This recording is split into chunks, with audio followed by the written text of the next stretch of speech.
En el nombre del Padre, y del Hijo, y del Espíritu Santo. Amén.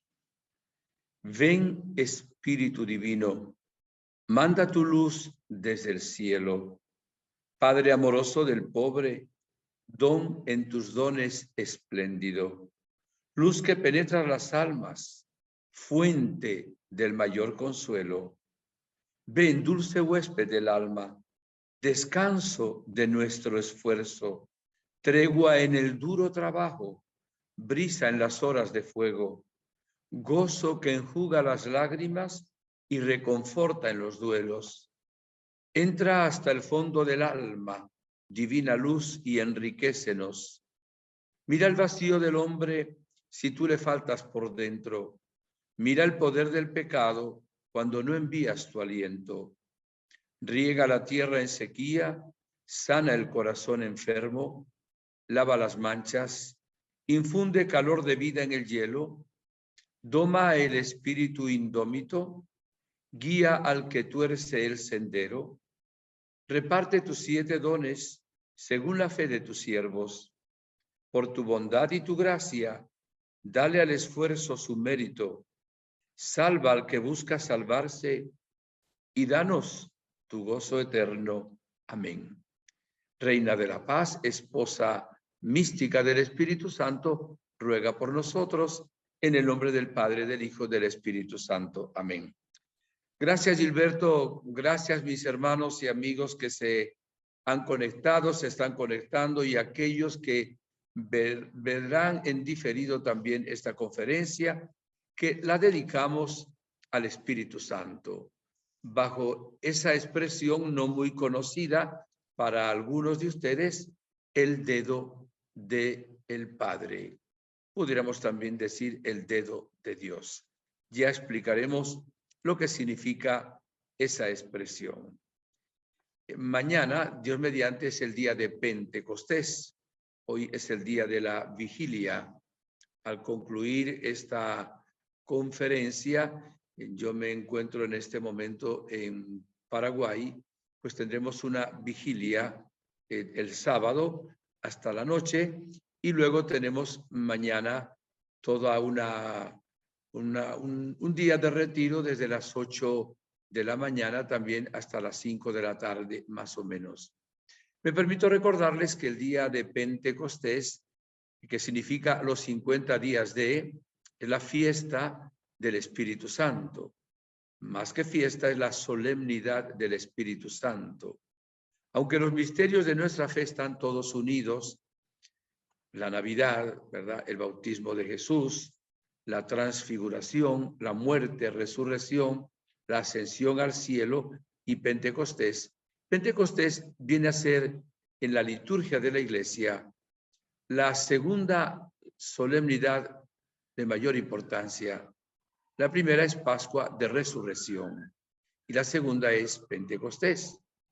Es el día en que desde el cielo, habiendo ascendido Jesús a los 9 días, envía desde el corazón del Padre la promesa, el don más grande, el Espíritu Santo. Y es el día en que prácticamente nace la Iglesia. El Espíritu Santo viene sobre la Virgen María y los apóstoles que estaban en el cenáculo. El cenáculo existe todavía, claro, con una configuración diferente por los siglos, pero existe el lugar donde Jesús instituyó la Eucaristía, que es el mismo lugar donde llegó el Espíritu Santo con gran poder. Y evidentemente esta fiesta, que le digo es solemnidad, es exactamente, sobre todo, en honor a la tercera persona de la Santísima Trinidad, el Espíritu de Dios. Voy a comenzar leyendo unas líneas que no sé de quién son estas líneas. Bueno, alguien estando en Medjugorje me regaló un librito que se llama Devoción al Espíritu Santo. Incluso una señora que no hablaba castellano, no hablaba español, no la conocía, y por alguna razón me dio este librito. Y de ahí saco estas palabras que son muy, muy hermosas, de las más hermosas que he sentido refiriéndose a Pentecostés y al Espíritu Santo. Abro comillas: el que posee el Espíritu Santo es más rico que todos los adinerados del mundo, más poderoso que todos los gobernantes, más feliz que todos los nobles, más alegre que aquellos empapados en placeres mundanos.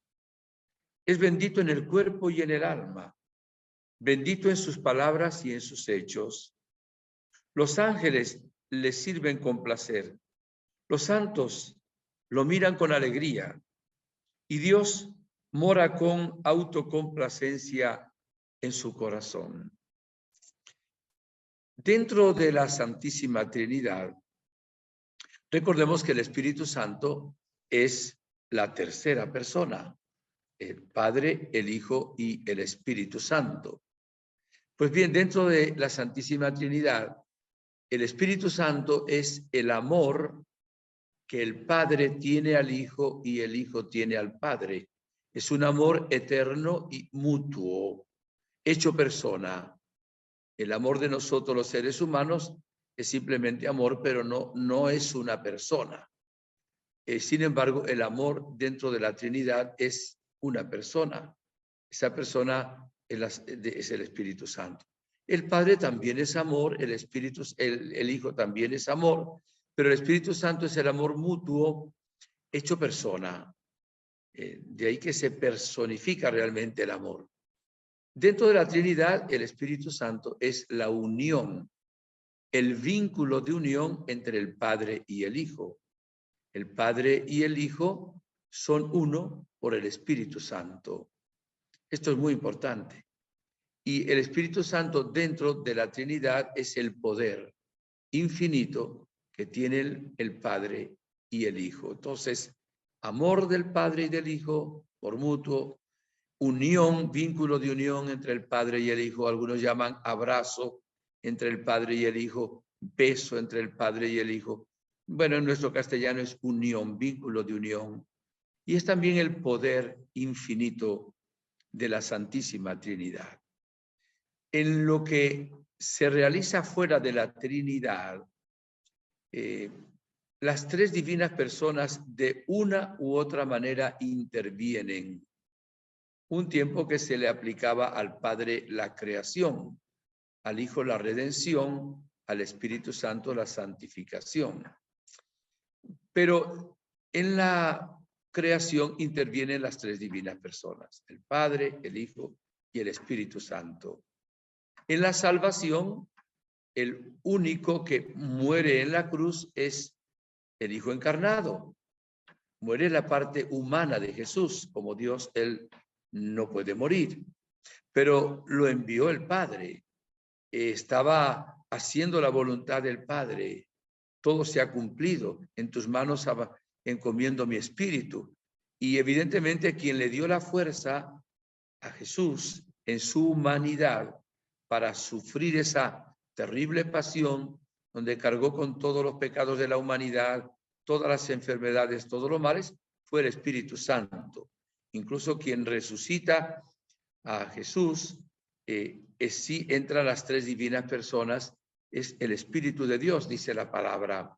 Esto es importante que sepamos que en todo lo que tiene que ver que actúa Dios, actúan de una u otra manera las tres divinas personas. Esto es importante saberlo. Nosotros debiéramos aprender, si no hemos aprendido todavía, en nuestras plegarias, no a relacionarnos con una sola persona, sino a relacionarnos con las tres divinas personas. En general, casi siempre, en la liturgia, la Iglesia nombra primero al Padre, en algunas ocasiones nombra a la segunda persona de la Trinidad, pero normalmente dice, oh Dios Padre eterno, ¿verdad? Que por medio de Jesucristo nombra a la segunda persona. Nos da la salvación. Y luego dice, todo lo pedimos por Jesucristo en unión con el Espíritu Santo. O sea, se nombra siempre a las tres divinas personas. Pentecostés es la efusión del Espíritu Santo, el envío que manda desde el cielo lo podemos decir de dos maneras. El Padre por medio del Hijo, o el Hijo ya que ascendió al cielo desde el corazón del Padre. O sea que el Espíritu Santo, digamos que procede del Padre y del Hijo. Son las dos personas primeras que nos envían el Espíritu Santo. Es muy importante saber que en el Antiguo Testamento también obraba el Espíritu Santo, pero no se sabía que era una persona. Recuerden que en el Antiguo Testamento se hablaba de Dios, era el monoteísmo, creer en un solo Dios. Eso, la revelación principal fue esa. Quien nos revela luego que Dios es trino, siempre es uno solo, es el mismo Jesucristo. Nos revela el misterio de la Santísima Trinidad, que es el misterio número 1 fundamental de nuestra fe. Pienso que la primera persona humana que conoció del misterio de la Santísima Trinidad fue la Virgen María. Se celebraba en estos días, el 31 de mayo, la fiesta de la visitación de la Virgen María, su prima Santa Isabel. Ahí el ángel Gabriel le dice que el Padre lo ha enviado a él para que el Hijo se encarne en el vientre purísimo de María y por obra del Espíritu Santo. ¿Qué entendió la Virgen María? Se lo preguntaremos en el cielo cuando lleguemos. Pero evidentemente que hubo una cierta revelación de lo que es el misterio de la Trinidad en el momento de la anunciación del arcángel San Gabriel a la Santísima Virgen María.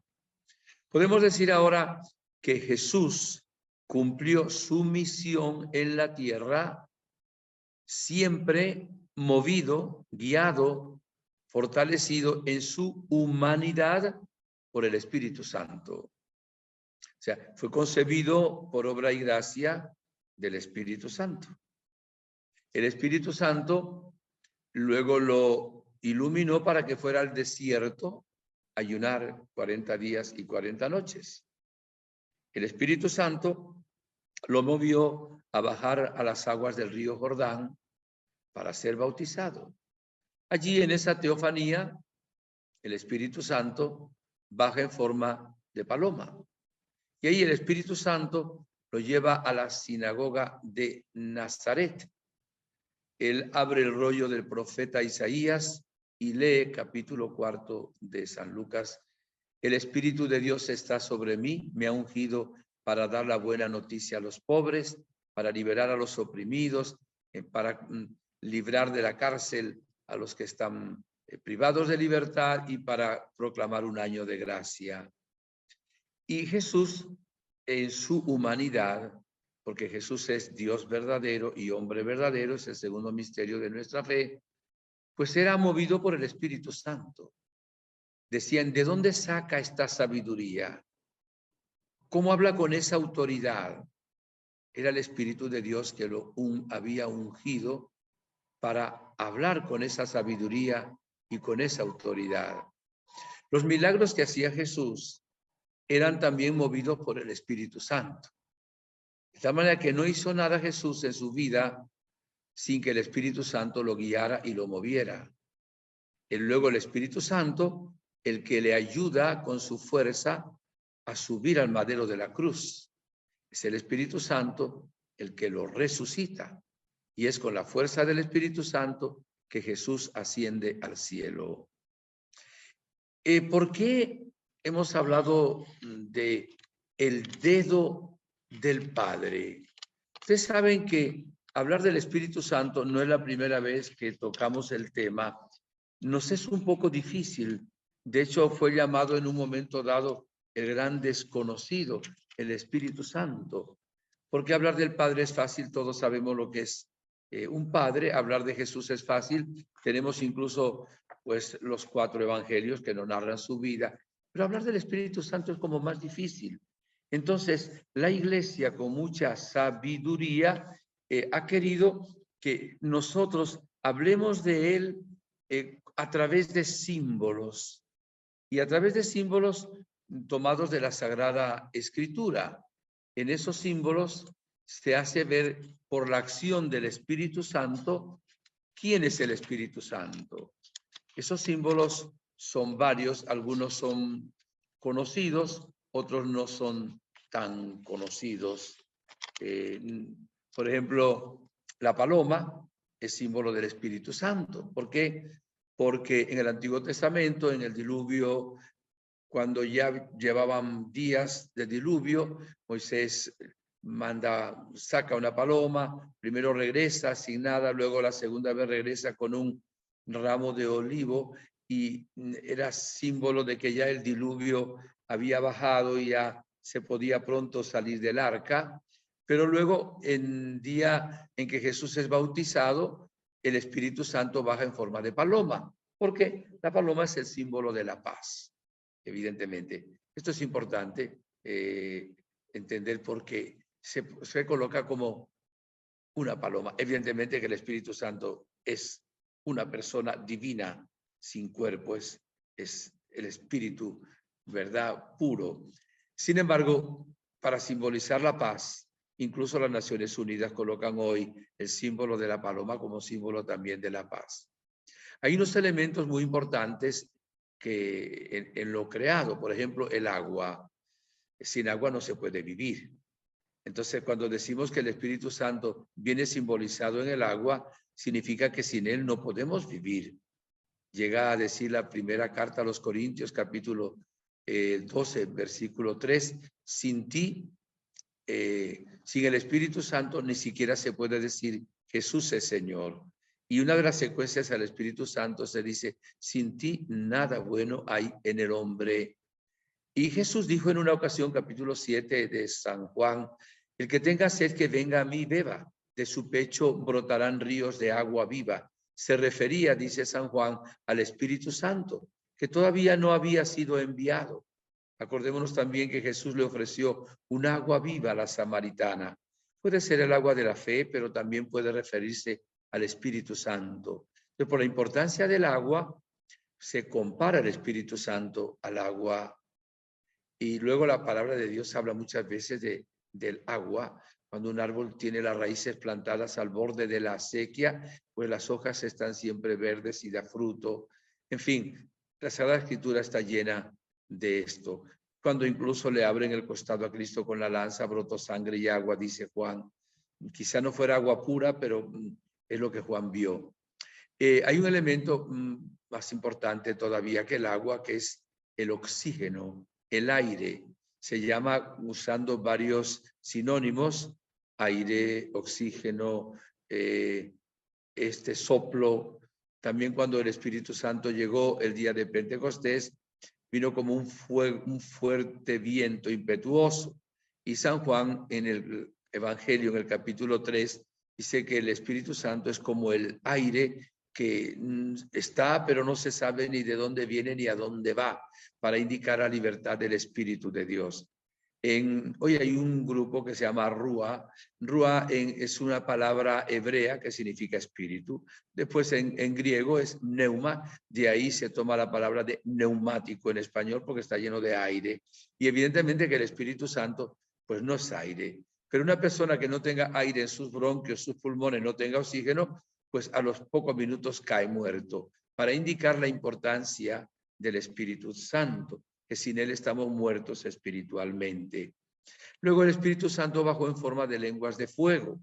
Jesús mismo dijo, he venido a traer fuego a la tierra y cuánto arde mi corazón, cuánto deseo que venga este fuego.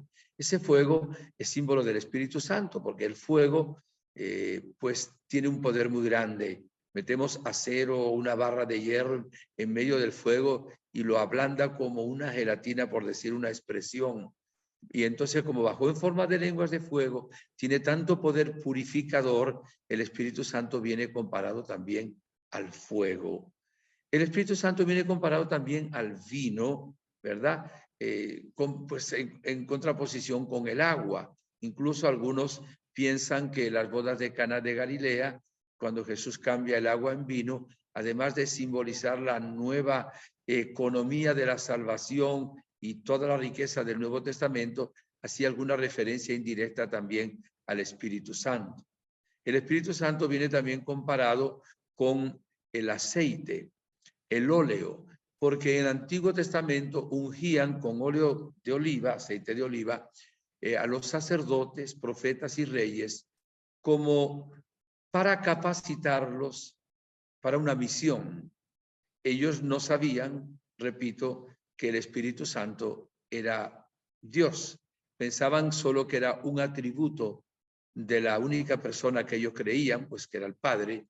Y evidentemente esa unción es importante. Incluso la palabra Cristo significa ungido, que luego en hebreo es Mesías, ¿verdad? Y tiene la misma raíz de la palabra cristiano, que es ungido por el Espíritu Santo. Y cuando somos bautizados, hay dos óleos, primero el de los catecúmenos y en el pecho normalmente, o en la espalda también, y luego se unge con otro óleo llamado crisma, que fue consagrado en la Semana Santa por el obispo y todos los sacerdotes de la diócesis, y además con aceite perfumado que simboliza el Espíritu Santo. Entonces se coloca en la cabeza del bautizado, se coloca también en la cabeza, en la frente, cuando alguien se confirma, y se coloca también cuando se recibe el orden sacerdotal en las manos, para indicar exactamente esa capacidad, esa unción del Espíritu Santo. También se le llama sello. Por ejemplo, en Efesios 1:13 y 4:30 se habla de que somos sellados al ser bautizados, y ese sello es como el Espíritu Santo. Incluso se dice que hay el bautismo imprime un carácter que no tiene que ver con la personalidad o el carácter, sino que es un sello que tenemos para indicar que le pertenecemos a Dios. Y también hay otros nombres que les voy ahora y luego aterrizamos ya con lo que es el dedo, ¿no? Hay una cantidad de nombres al Espíritu Santo, quizás repita algunos por lo que he dicho antes. El Espíritu Santo se llama en la Sagrada Escritura y luego en la liturgia de la Iglesia, Espíritu de Jesucristo, Espíritu del Padre, Espíritu Creador, Paráclito. Paráclito, algunas traducciones, Paráclito. Paráclito es como abogado, pero los abogados de antes no hacían lo que hacen los abogados de hoy. Antes, cuando había un juicio, por ejemplo, en el Imperio Romano, quien tenía que defenderse era la persona imputada. Entonces le colocaban un abogado al lado. El abogado no hablaba, solo le hablaba al oído a la persona imputada para que él se defendiera y supiera cómo hablar. Entonces, de ahí se toma esta palabra de abogado, paráclito, para indicar que el Espíritu Santo nos ilumina, nos guía, nos dice las palabras que realmente y los pensamientos que debemos tener.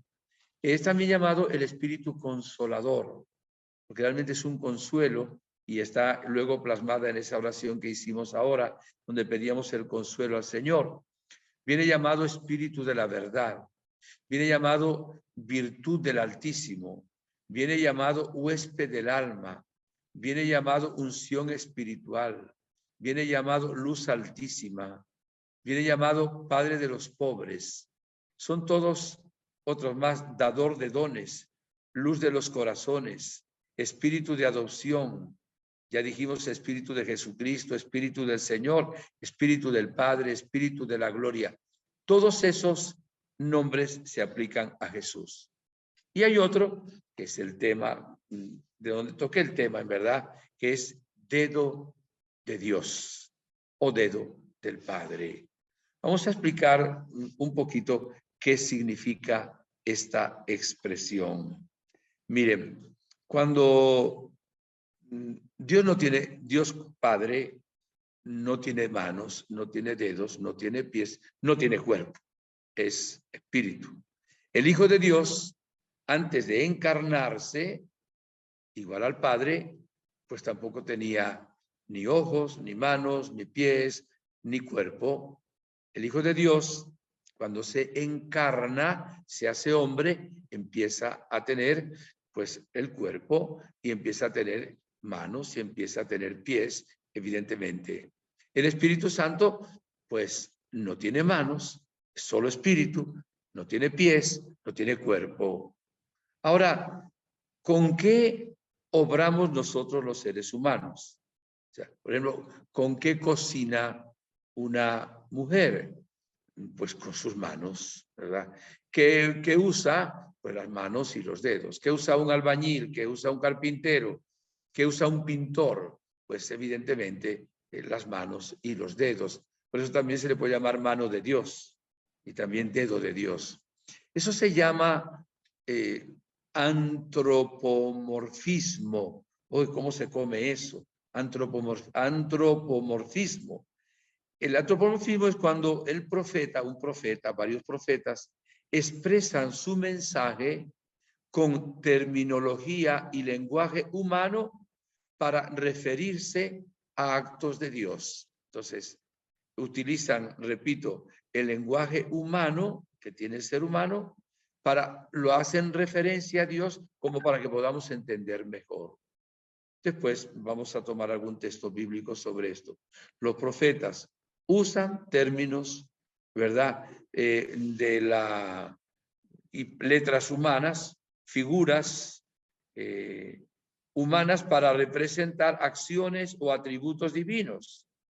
Por ejemplo, las manos de Dios, los ojos de Dios, los oídos de Dios, la espalda de Dios, los pies de Dios, el corazón de Dios, el dedo de Dios.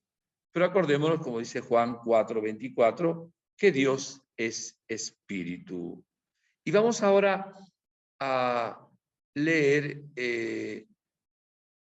vamos a ver Éxodo 31:18. Lo voy a decir de memoria. Dice que Dios con su dedo escribió en las tablas los 10 mandamientos. Pues es una manera de expresar que Dios lo escribió. Entonces, utiliza la Sagrada Escritura una manera de expresar lo que con su dedo, o sea, lo hizo Dios de su propia iniciativa, con su propio poder, escribe en las tablas de la ley que le dio a Moisés los 10 mandamientos. Ahí tenemos un texto de lo que dice la Escritura usando el dedo de Dios. Se refería, sin saberlo, el que escribió al Espíritu Santo. Ya ahí, cuando están dándose las plagas de Egipto, nos lo narra el capítulo 8, versículo 15 del Éxodo.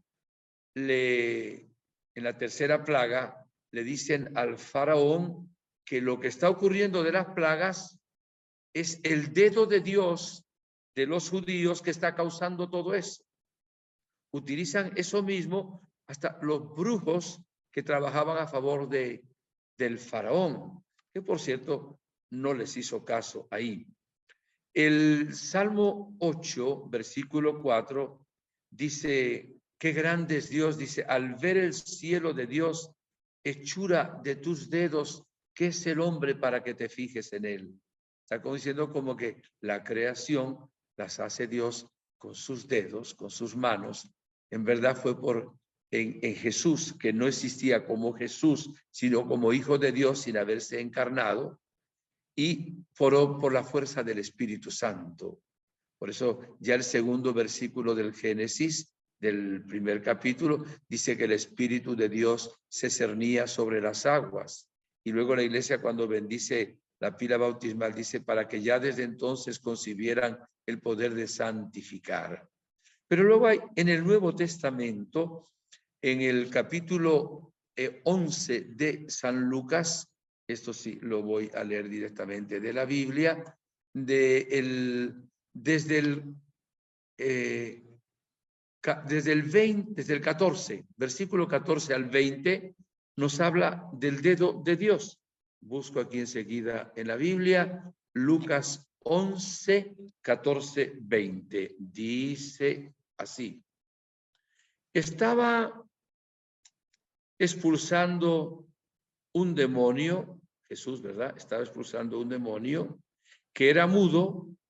Sucedió que cuando Salió de él el demonio, rompió a hablar el mudo y las gentes se admiraron. Pero algunos de ellos dijeron: por Beelzebú, príncipe de los demonios, expulsa a los demonios. Otros, para ponerle a prueba, le pedían una señal del cielo. Pero él, conociendo sus pensamientos, les dijo: todo reino dividido contra sí mismo queda asolado, y casa contra casa se cae. Si pues también Satanás está dividido dentro de sí mismo, ¿cómo va a subsistir su reino? ¿Por qué decís que yo expulso los demonios por Beelzebú? Si yo expulso los demonios por Beelzebú, ¿por quiénes los expulsan sus hijos? Por eso ellos serán sus jueces. Ahora aquí el versículo 20 es donde tomé el título de la conferencia. Pero si por el poder de Dios expulso yo los demonios, es que ha llegado a ustedes el reino de Dios. Dice, si por el dedo de Dios, yo dije el poder de Dios, no, la letra es esta. Si por el dedo de Dios expulso yo los demonios, es que ha llegado a ustedes el reino de Dios. ¿De quién se trata aquí el dedo de Dios? Yo ya les dije que todo lo que hizo Jesús en su humanidad como Mesías fue todo movido por el Espíritu Santo. Pero cuando tomamos otro evangelio sinóptico, el evangelio de San Mateo, en el capítulo 12, 28, que narra esta misma escena, mire, lo que nos dice la palabra ahí es el versículo 28 de San Mateo. Ya no leo todo el contexto porque ya lo leí ahora en San Lucas. Dice Jesús: si por el Espíritu de Dios expulso yo a los demonios, es que ha llegado a ustedes el reino de Dios. O sea que San Lucas dice el dedo de Dios. San Mateo dice el Espíritu de Dios.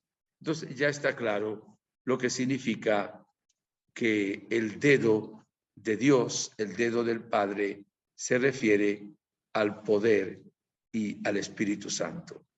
Todo lo hace el Señor con este dedo, con este poder. Nosotros no debiéramos olvidar lo que les dije ya antes que hace el Espíritu Santo dentro del misterio de Dios, que es el amor, que es el poder, que es la unión. Primero dije la unión y luego el poder.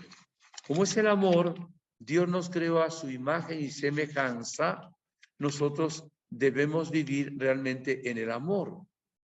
Acordémonos el mandamiento nuevo que nos dio Jesús. Ámense los unos a los otros como yo los he amado. En la última cena dijo Jesús: como el Padre me ha amado, así yo los amo a ustedes. Y ha dicho: en esto conocerán que son mis discípulos.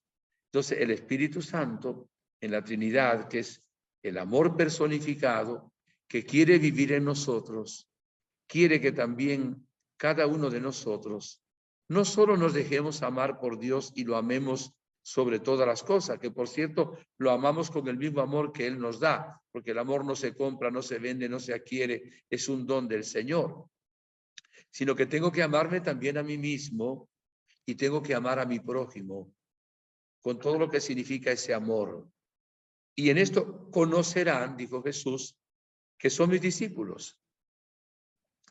Mire, el milagro más grande que ha habido en la historia es la resurrección de nuestro Señor Jesucristo. Dicen que el segundo milagro más grande que ha habido en la historia fue Pentecostés. O sea, el Espíritu de Dios viene como un viento fuerte en forma de lenguas de fuego, quedan llenos de ese espíritu, hablan en lenguas nuevas. Simón Pedro con una homilía, una enseñanza, pues logró, no era él, sino el Espíritu Santo, que se convirtieran 3,000 personas. ¿Y cuál fue el milagro? Que los creyentes estaban unidos en un solo corazón. La unión estaba hasta en los bolsillos, porque libremente ponían sus bienes a los pies de los apóstoles. Algunos vendían sus terrenos, sus posesiones, y nadie llamaba mío porque todo estaba en común. Eran un solo corazón, un solo espíritu. Eso solo se pudo lograr por el Espíritu Santo. Entonces, como decía San Juan Pablo II, una frase que me han escuchado ya varias veces, sin duda alguna, la necesidad más grande que tiene el mundo de hoy es un nuevo Pentecostés. Y ahora sacamos de aquí, el único que puede unir una nación es el Espíritu Santo. Si acuden a otros espíritus que son espiritazos, son demonios, nunca se va a unir un país. Pero si se pide el Espíritu Santo para un país, con la intercesión de la Virgen María, ese país se va a unir. El único que puede unir una parroquia es el Espíritu Santo. El único que puede unir una familia, que están tan desunidas ahora, es el Espíritu Santo. Y el que une una familia, pues es el amor que se tienen. Pero el amor humano es un amor con minúscula. Tiene mucho de efímero, mucho de no constante. El amor de Dios es infinito, es eterno y es para siempre. Incluso la unión más grande que puede haber entre un esposo y su esposa, que es también pues empezando un amor de enamoramiento, de atracción, etcétera, es el Espíritu Santo. De tal manera que usted quiere que se una a su familia, empiece a pedir al Espíritu Santo. Quiere que se una a su grupo de oración donde están divididos, pídale al Espíritu Santo. Acuérdese que es el único, porque es el vínculo de unión, ya desde la Santísima Trinidad. Por eso es el vínculo de unión verdadera que produce luego esos maravillosos frutos que el libro de la carta a los Gálatas habla de 9 frutos del Espíritu, pero la Iglesia toma 12 porque toma de otros textos bíblicos fuera de los Gálatas, que son el amor, el gozo, la paz, la paciencia, la longanimidad, la benignidad, la bondad, la mansedumbre, la fidelidad, la modestia, la continencia, la castidad. Esos son frutos del Espíritu Santo. Si nosotros quisiéramos vivir la vida cristiana, que por cierto está en este envase, en esta vasija de barro, que es la humanidad nuestra, no podemos hacerlo por nuestras propias fuerzas, solo con el Espíritu Santo. Todo lo bello y lo bueno que hay en el mundo es gracia de Dios, es gracia del cielo, definitivamente. Veíamos ahora el día 31 de mayo, fiesta de la visita o visitación de la Virgen, como la Virgen que llevaba en su vientre al Hijo de Dios encarnado, todavía en forma de un pequeño embrión, de unos días, unas horas de recibido en el vientre de María Santísima por obra del Espíritu Santo. Apenas María saluda a su prima Isabel, Juan Bautista, que estaba de 9 meses en el vientre materno, brincó de gozo. Algunos exégetas dicen que quedó ahí libre del pecado original como si hubiera sido bautizado en el vientre materno. E Isabel quedó llena del Espíritu Santo y empezó a decirle maravillas. El Espíritu Santo, con la palabra de conocimiento, le revela que la Virgen María es la madre del Mesías. Pero no solo, le revela que el Mesías es Dios, porque le dice, ¿de dónde a mí que venga mi Señor, la madre de mi Señor? En el Antiguo Testamento se usaba la palabra Señor para Dios. En el Nuevo Testamento no se usó hasta que Jesús no resucitó de entre los muertos. A Jesús se le llamaba maestro, se le llamaba rabuní, se le llamaba otra cosa, pero no se le llamaba el Señor. Sin embargo, ella aquí ya movida por el Espíritu Santo, llama a ese niño que está en el vientre materno el Señor, o sea, que cree en Dios. La primera profesión de fe que hace un ser humano después de la Virgen María es Isabel. Cree que ese niño es Dios. Santo Tomás diría luego, Señor mío y Dios mío, cuando mete su dedo en el agujero de los clavos y su mano en el agujero de su costado. Y luego los apóstoles pues también llamarían a Jesús ya el Señor. y luego reconoce a la Virgen como Madre de Dios, porque la reconoce como Madre del Señor. ¿Y eso quién lo hizo? El Espíritu Santo. Uno de los problemas que tenemos los seres humanos hoy es que queremos hacerlo todo, lograrlo todo por nuestra propia cosecha, nuestro propio esfuerzo, con nuestra propia capacidad. Por supuesto que esas capacidades que Dios nos da, tenemos que usarlas, pero siempre para gloria de Dios y siempre bajo la inspiración del Espíritu Santo. Si no, hacemos disparates. Por ejemplo, la inteligencia es un don muy grande de Dios. Si uno la utiliza bajo el Espíritu Santo, evidentemente va a servir para el bien de la humanidad, pero si no, va a servir para hacer armas atómicas, armas nucleares, qué sé yo, la misma inteligencia que le dio. Cuando no son usados los talentos que Dios nos ha dado por la acción del Espíritu Santo, sino solo por nosotros mismos, no produce nada bueno. Jesús dice, sin mí ustedes no pueden hacer nada. Si el sarmiento no está unido a la vid, no puede dar fruto. Ahora, Jesús ya cumplió su misión en la tierra. Ya cumplió su misión. Él predicó la palabra, expulsó demonios, sanó enfermos, nos dejó la iglesia, nos dejó la Eucaristía. El último regalo que nos dio fue a su propia madre al pie de la cruz. Muere en la cruz dando su vida. Queda todavía 40 días con los apóstoles, enseñándoles, hablando, comiendo con ellos. Sube al cielo, ascensión, domingo pasado. Ya Jesús cumplió su misión. Y ahora Él nos dijo, no se vayan, esperen, reciban primero el Espíritu Santo. Y les habló del Espíritu Santo, sobre todo en los capítulos 14 y 16 del Evangelio de San Juan. Ahí está lo que Jesús dijo sobre el Espíritu Santo.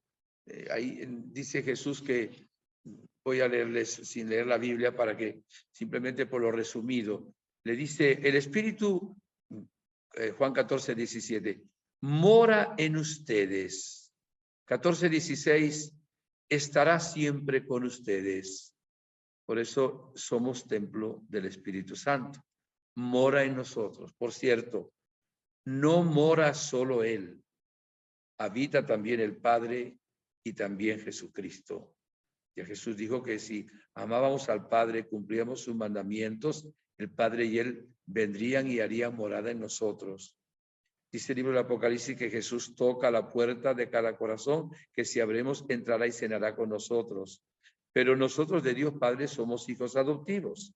Del Hijo somos hermanos y amigos y coherederos del cielo. Del Espíritu Santo somos defendidos, es nuestro abogado y defensor, y somos templos del Espíritu de Dios, del Espíritu Santo, que realmente habita en nosotros. Y eso nos dice Jesús. En el capítulo 14, también versículo 26 dice, Él les enseñará todo, les recordará todo lo que les he dicho. En Juan 16, 8, Él convencerá al mundo del pecado. El único que nos revela también nuestros pecados, para hacer una buena confesión hay que pedirle al Espíritu Santo que nos ilumine, es el Espíritu Santo. Sin Él a veces ni siquiera nos damos cuenta cuáles son nuestros pecados. En Juan 16, 13 dice, les guiará hasta la verdad completa, les anunciará lo que ha de venir. La carta a los Romanos, capítulo 8, versículo 14, dice, todos los que son guiados por el Espíritu de Dios son hijos de Dios. Hay personas que nunca invocan al Espíritu Santo. Hay personas que solo lo invocan con una oración, pero no caminan con Él, no se dejan guiar por Él, no viven con el Espíritu Santo. Ellos tratan de ser buenos por sí mismos. Quieren guiar su lancha con sus remos, con su esfuerzo. Y saben que se puede poner unas velas para que sin el tanto esfuerzo personal, el viento, el espíritu sople sobre esas velas y esa barca vaya solita a través de las aguas hasta donde el Señor nos lleva, hasta la orilla de la eternidad. Por eso el Espíritu Santo. es el don más importante que Dios nos ha dado. ¿Y qué hace ahora el Espíritu Santo cuando viene? Bueno, ¿no nos salvó Jesús? Sí, pero ¿cómo adquiero yo ahora la salvación que Jesús mereció en la cruz hace 2000 años, usando número redondo? Y además en Jerusalén, si yo ahora estoy viviendo, qué sé yo, en Barcelona, en Paraguay, en Argentina, porque aquí hay personas que están viendo de distintos países la conferencia. Jesús dijo, el Espíritu Santo, ¿verdad?, va a ser ahora que la salvación que yo logré llegue hasta los confines de la tierra por medio de la iglesia y de los sacramentos. Dentro de la iglesia, con la colaboración de la Virgen María y de los santos. Entonces, el Espíritu Santo ahora hace que esa salvación de Jesús ya lograda, es el único que salva, nos llegue a nosotros.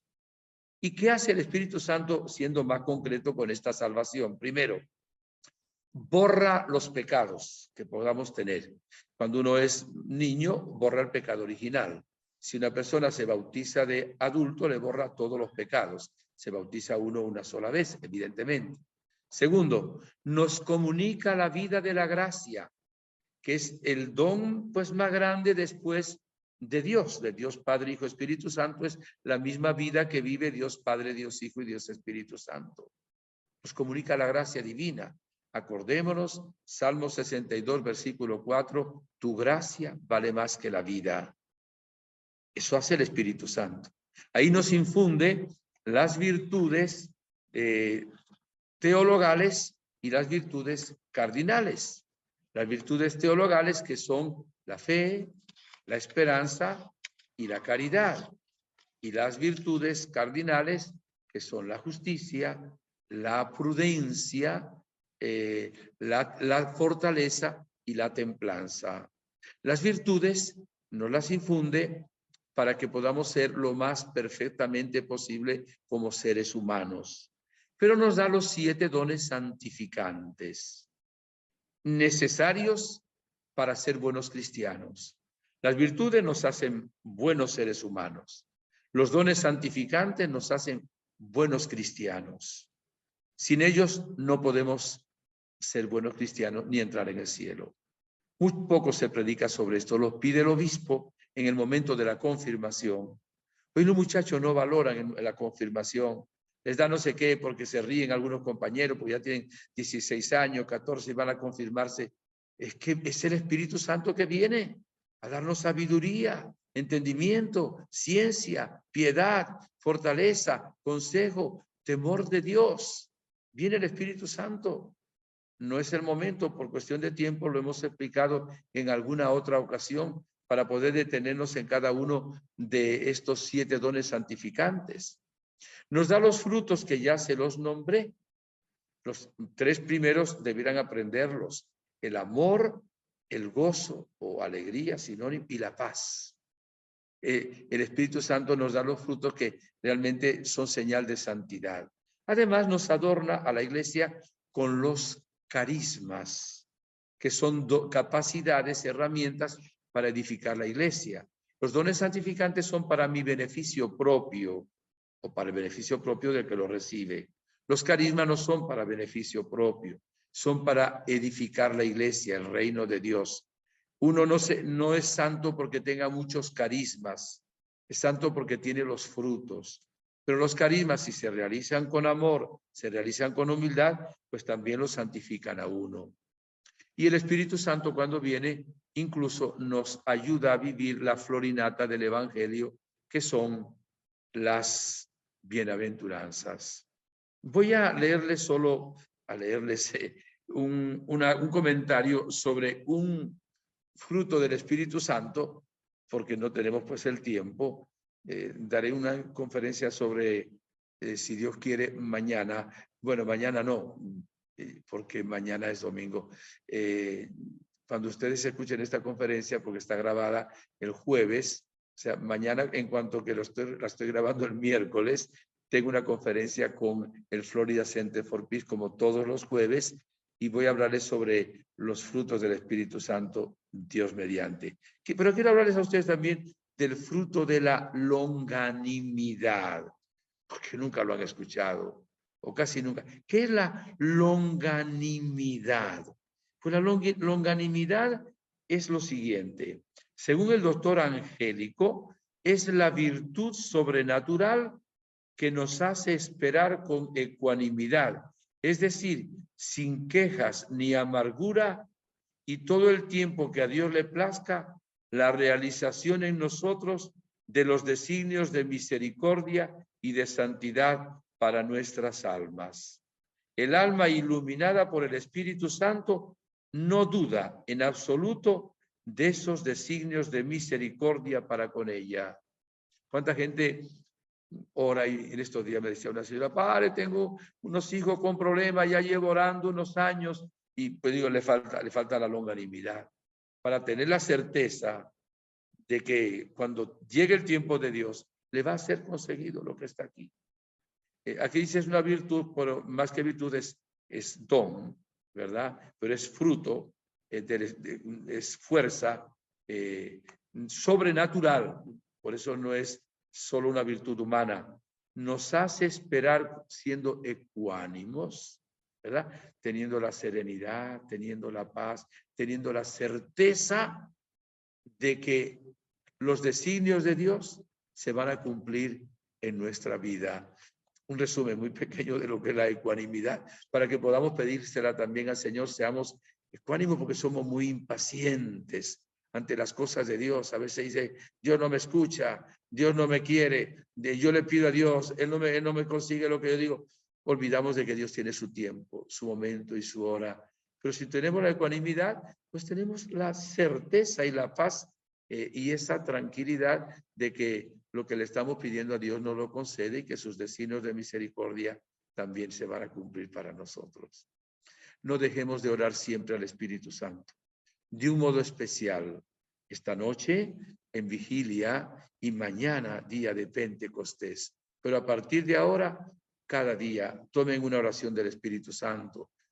Sobre todo una de esas dos secuencias, yo usé la que se utiliza mañana, Pentecostés, después de la segunda lectura.